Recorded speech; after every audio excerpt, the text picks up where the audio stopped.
Na waziri wa usalama Kipchumba Murkomen amekashifu vikali matukio ya hivi majuzi yanayoashiria mauaji na ulaji wa nyama binadamu katika eneo la Bendera kwenye kaunti ya Pokot Magharibi, akisema ni uhayawani mkubwa wa kiwango cha juu.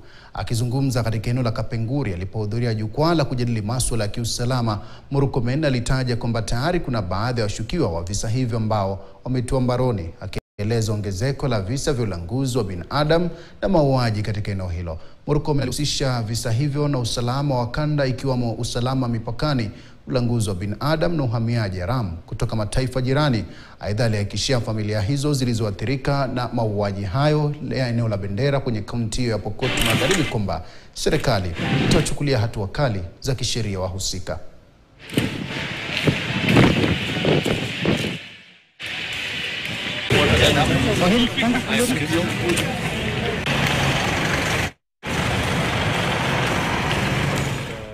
I'm told that these are man-eaters.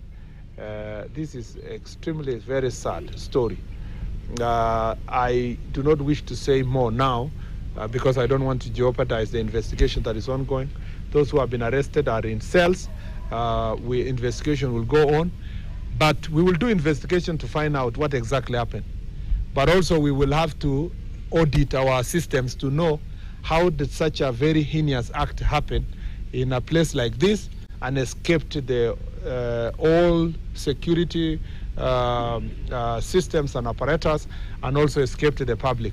How did it take this long, and how long has this been happening, and how was this heinous act concealed to the extent that we are where we are?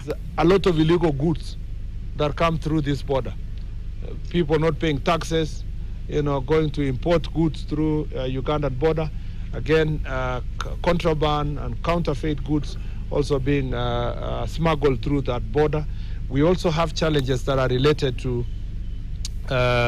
alcohol abuse, cheap alcohol that have terrorized young people here. I have told the security agencies in this county that we are not going to do their job. They must do their job. And anybody who doesn't want to do their job, they pack and go. Katika taarifa